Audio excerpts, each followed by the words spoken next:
Hello, my name is Nathaniel Dodson. I run the Covenanter monthly pamphlet program over at covenanter.org/pamphlets. You can head over there and subscribe. It's just $10 a month, or you can pick up any of the back issue pamphlets for just $12 each. Now this month, May of 2016, we have a pamphlet entitled A Sermon of the Baptizing of Infants, and it's by Stephen Marshall. Now to give you an idea of what can be found within this book, I'm going to go ahead and read an excerpt here from the back.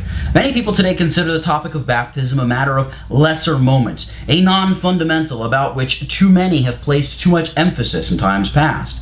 Yet it is also forgotten that baptism was highly controverted, not only because of the errors of Rome regarding sacraments, but because of the dangers posed by the rise of the Anabaptistic movement.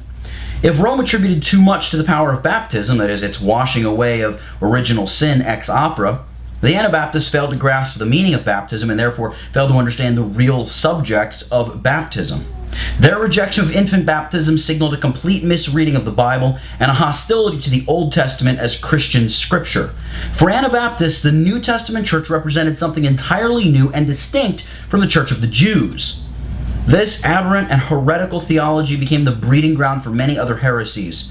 Their New Testament only stance led some into Seventh-day Sabbatarianism. Others espoused virulent Antinomian or Libertine ideas, such as not under the law but under grace, and still others struck at foundational Christian dogmas. Now, Stephen Marshall, in his Sermon of the Baptizing of Infants, seeks to correct one of the chief and very serious errors which confuses Anabaptists. That is, the continuity of the covenant of grace. Mr. Marshall shows that the substance of the covenant of grace is the same for Christians as it was for the Jews. He gives attention to several notable scripture texts that are controverted by the Anabaptists and carefully exegetes these passages in defense of his position. This sermon is a tour de force of the biblical reasoning designed to secure the place of infants in the administration of the covenant of grace under the New Testament.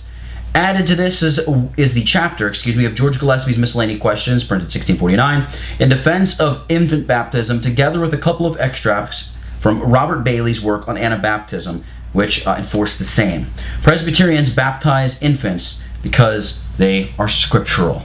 So that's it for this one, a sermon of the baptizing of infants, again by Stephen Marshall. You can check it out, you can pick it up, you can subscribe over at covenanter.org/pamphlets.